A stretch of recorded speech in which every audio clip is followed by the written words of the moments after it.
daisies and unicorns, and here we are, season 10. As we talk about season 10, it is the 10 season or aluminum season. So aluminium schedule. Yeah, and happy Trailer Friday. Cut daisies and unicornalicious. Yeah, it's like Bubblicious but with a unicorn.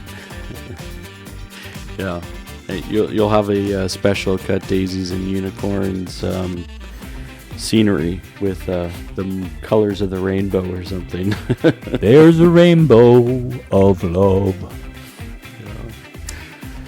But it is Trailer Friday, and I think, is our idea on this day that today is Cinco de Mayo, and they're actually going to be listening to Trailer Friday. If you're picking up Trailer Friday on a Friday, it is Cinco de Mayo for you too.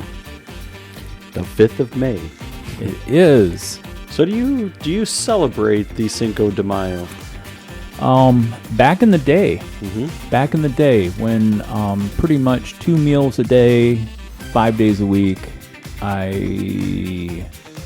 ate at a Mexican restaurant establishment. Yeah. Called Me Mexico in Clive on 114th Street. And it's just past the McDonald's on the corner of 114th and University. Yeah. Kind of tucked back in there behind Baker Square. Mm-hmm. I said 2 meals, 5 days. That's an exaggeration. I probably ate lunch there every day of the week. And depending on work schedule, depended on probably at least 2 nights a week. Yeah. But back in a prior life, there were plenty of happy hours, and one of the major celebrations was Cinco de Mayo. But we were such good friends with the owners that we actually helped serve. That's nice. For free. We just showed up, and right. I think one year I cut limes for their original margarita that was done in a shaker. Highly potent, and when people go to like a Mexican restaurant and they get a margarita in this really big glass, I think it's a lot of margarita mix and probably like 1 or 2 shots of tequila. Probably. This is like in a soda shaker or a martini silver shaker thing. Sure. And he'd pour all the stuff in it and shake it up and get it all icy chili cold, and then usually 3 little like champagne glasses almost, not flutes, but the smaller glasses. Yeah, I personally wasn't a margarita guy. I'll take a Negra Modelo. And yes, I do put fruit in my beer when it's culturally appropriate. Like a Corona and a lime. Yep. And I'm not one for what's the orange with the Blue Moon. Blue Moon. I'm not a Blue Moon orangey guy. Me either. But that is the place where my friend Isidro taught me about sipping tequilas. Yeah, like the good stuff instead of like what most people hear in tequila, right? Jose Cuervo, not a sipping tequila. Right. That's probably kind of a well for, just whatever, if people do margaritas and it's a well drink. For people who have not frequented the establishments where said drinks are made, a well drink is a cheaper form of the liquor that they use to save on cost. And they charge you money for it like it's the real thing, but it's a well. Or if you're drinking on a budget and you want to have more drinks, you get well drinks instead of the high-end stuff. Yes. So back in the day, if a shot of tequila was $5, a shot of Patron was probably $7 or $8. And so Patron Silver would be a good starting block of a sipping. Right. So it's a little higher quality, takes more time to produce, that kind of stuff. Yep. Greater distillation and then and finishing. And Then the other thing about tequila, which my favorite tequila ever, we discovered together Yeah. in Des Moines. And so Husong's Silver comes in a ceramic little jar. Yeah. And I haven't had a bottle of Husong's available. Gosh, I bet you I haven't had Husong's in about 4 years. So, I mean... Maybe it's time. Well, Do they even have it at Benny's here? So I've looked local? for it, Yeah. and I think it's available. But you know what? I'm just better off not. You're right. That's what I was just thinking too. One Like tequila, there's the avenue, and if you want to take that path, then it's going to lead you somewhere, yeah. and it may not be good. A lot of calorie counters, they gravitate towards vodkas. Mm-hmm. And, the one thing about tequila is lower in calories than whiskey and stuff. I kind of, Glenlivet, 12, Yeah. I think, the green bottle. Yeah, I mean, I'm a fan of that scotch. Not really a bourbon whiskey guy, although Angel's Envy is, kind of nice. Pretty good. I like that one that's in the Sea Ship cask. I forget the name of it, but and then Elijah Craig? no, Oceans. Oh. You can get it at Costco, but I mean basically it's not an old whiskey, but it's seasoned or whatever in casks on a ship. On a ship, yeah. Yeah. So it has the motion all the time. Yep. Okay. Yep. And it takes on the color and characteristic of the cast, and so, yeah. And then what else? I just had Penelope. I don't know if it's a whiskey bourbon. Quite delightful. Well, Penelope, now you've heard it. Right. But back to Cinco de Mayo, because this is Cinco de Mayo today, even as if you're listening today on Friday, Cinco de Mayo. So you know who doesn't celebrate Cinco de Mayo? France. Yes, and also 99% of Mexico. So I just was looking at this prior to, and Pueblo, Mexico is the only place that ultimately kind of has a big celebration of Cinco de Mayo. Really? Yeah, Wow. I mean, the rest of it is because it was based in apparently in that, but it's not Mexico's major independence, which is what people think Cinco de Mayo is that Mexican independence. No, And it's not. It was a fight against the French, and that's why you said the French. The French don't want to celebrate Cinco de Mayo. Yeah, that general and colonel weren't happy that they got to float back on a boat and go back to the Queen of France or the King of France at the time, and I don't know what year was that? Was it 1867 or question? I mean, if you lift the glass of spirits in celebration of Cinco de Mayo, there's nothing wrong with a Corona. Mm-hmm. You don't have to go tequila all the way. Maybe you do like a margarita, and that's your thing. Actually, there are some ladies in my life that they really enjoy the margarita. Mm-hmm. Yeah, Heather likes margaritas.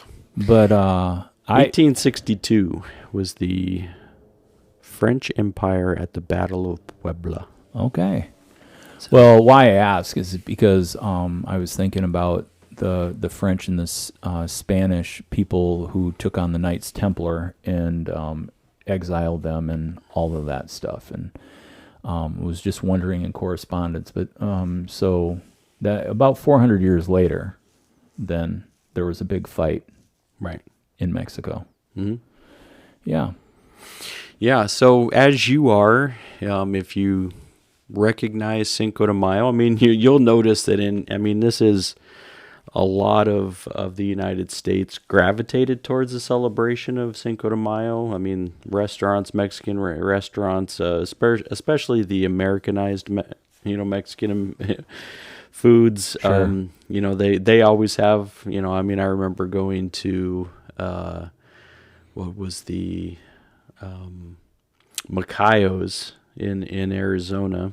Okay. That was so I still have some margarita glasses of from Macayos that you can purchase these and then you get a cheaper amount for your refills, but they're already pretty big, so you That's probably cool. don't need as many refills. So you're saying you were part of a margarita club? I guess you become part of a club when you get it, because Right. then you can bring it back when you go back there. So It's it's like- not just that day you get the refill, but you can go back and bring it another day and you'll get cheaper refills. Right. Yeah. Yeah, it's kind of like the Big Gulp Cup, Yeah. But But it was always even a big day there in Arizona. I mean, they had huge celebrations for Cinco de Mayo. And then it was like, oh, we just assumed that all people from Mexican culture celebrate Cinco de Mayo, which is maybe not. Well, and so this would be a reason why assuming and margaritas mixed makes an ass out of you and me. Right. It's true. Yeah.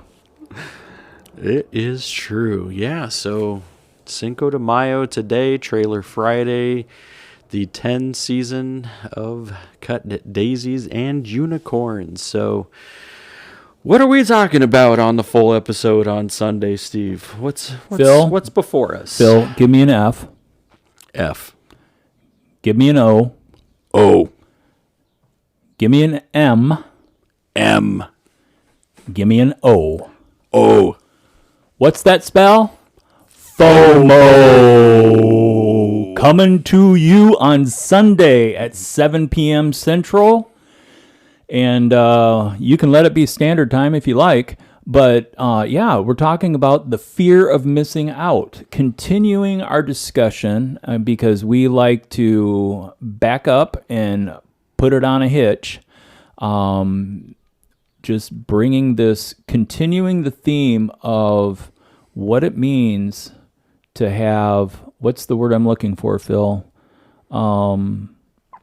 Conspiracy. It's the C word. The other C word. Conspiracies. So we gave the core elements of what leads humanity to be moved into believing about conspiracies. Yeah.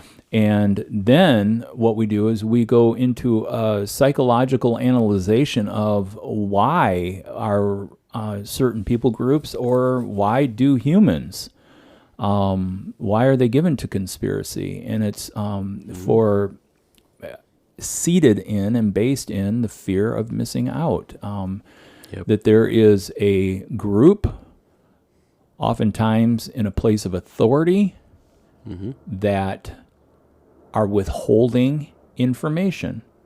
And so then we non-professionally talk through the different, mental states that bring people to live in the fear. And living through life with the absence of truth. And then we move into this really, really good part in regards to authoritarianism and authority. We also go through and name out the 4 major dystopian authors that have brought us to places, which that actually, if I ever do research, I want to spend more time going through the different dystopian... the major kind of shifts and movements in dystopian authorship, and which has caused kind of more offshoots of dystopian thoughts, processes, readings, literature, movies, and but now the one thing that we did not touch on is the enjoyment of considering conspiracy. We spend a lot of time with information, and we share our thoughts surrounding this. And quite frankly, I mean, this probably isn't a good way to advertise for the thing, but this episode might have you scratching your head. You're like, what in the world are these guys talking about? You know, because it has this circular conversation that you know, we're posing, we're interpreting each other. I mean, it's an hour and a half of, but if you sit down with a notebook and you take notes on it, there are points to be able to pull out that are valuable. I think so. But if I were to listen to this, I think I would have to sit and listen and make notes, because like there's some layers, and this is not necessarily, it's not as fun as me just going off on a rant and Phil pulling me back in. Okay. Or how about the episode where we talk about absolutely nothing and we just make each other laugh? And apparently still a lot of people downloaded it. I know. Listened to right. it. Yeah. So. Yeah. I mean, people love the nothingness of which, I mean, I'm pretty sure that Seinfeld proved. Mm-hmm. A lot of people will tune in for a show about nothing. Right. Yeah. It's funny. We started rewatching Seinfeld. Maybe it was based on our conversations, but and even Caitlin sometimes is sitting there. She's like, you know, because they, you know, the very early seasons open up all the time with him doing stand up. Yeah. And she's like, he's not that funny. And I'm like, there was a day and an age where, you know, people loved observational, you know, humor, and he was trying to bring out the humor in everyday situations. So, you know, maybe it doesn't land with you, and it's okay. It's perfectly okay. Right. Speaking of comedy, have you seen John Mulvaney's Baby J? No, because Heather, all of a sudden, I was going to pull it up. I was going to watch it with her. She's like, I don't really like him that much. I'm like, how do you not like John Mulaney? Well, I have to watch it on my own, apparently. I've seen it twice. Mm-hmm. The first time, it was, oh, you know what? I like him. I like his turn of phrase. Mm-hmm. Like how he takes, and even in telling a story for the drop on the punchline and stuff, I just like what he does. Mm-hmm. The second time was after we were watching an episode of something, and I'm like, Amy, how tired are you? And she goes, not very tired. I'm like, you got to see this. And the show we were watching was dealing with someone with a drug addiction. And so we moved into that Baby J is all about his his intervention, and then him going to rehab. Yeah, the whole thing. And John is from Chicago. Yep. Yeah, I didn't know that. You haven't watched his early episodes? I have, but I never picked it up. Oh. Probably because I didn't care about Chicago till I lived here. I mean, come on, throw that in my narcissistic bucket. So anyway, but oh my gosh, it is like a train wreck that you just can't look away from, and he does it so well. So definitely. And it's hilarious because Amy's like, oh my gosh, did he really? And to understand it, and he says it at one point, he's like, listen, this is the story I'm willing to tell. There were a lot of other things that I'm not willing to share with you. And I thought, you know what? Good for him. Good for him to recognize that, and even to help. And we talk about art informing culture, culture informing art, but for him to say, hey, listen, you can laugh at this. This is my life. This was my life. This is what my life is now. But you're only getting the part that I'm willing to share with you. And I thought, kudos. It's fair. That's real truth right there. And so anyway, but yeah, if you're up for a chuckle at the expense of John or Baby J, and yeah, but isn't that much of life too? I mean, from social media perspective, like you you get the perspective of what people are willing to share. Absolutely. Not the whole story. Oh, yeah. That statement was not lost on me at all. I mean, that is the part of, you don't always get the real, and again, it's the part you're letting other people see, but it's also the part you're willing to live with yourself. I mean, all of these things. It's good. And so, episode 10, season 10, episode 1 is a continuation. And we're going to do this. We're just going to keep plowing is what we're going to do, because there's summer activities coming up, and there's travel schedules that we're going to juggle, navigate, negotiate, try to exfoliate. All right. Well, I really want to see the exfoliation, so that'll be product review. I heard if you took chia seeds and you mixed it in with an avocado and then you rub that all over your face, that it makes your skin look 10 years younger. We'll have to do that product review. That's a bold-faced lie. I've never heard about that before in my life. I just made it up right now, dude. Well, I mean, you look at the oil that's in avocados, right? Avocado oil. I mean, maybe oil does something to rejuvenate. Can you imagine working minimum wage to squeeze oil out of an avocado? No. It seems like it'd be really messy. Yeah, I don't think I'd enjoy that. Does it come from the fruit or from the seed? I would assume the fruit, but who knows? I'm guessing the seed. All right.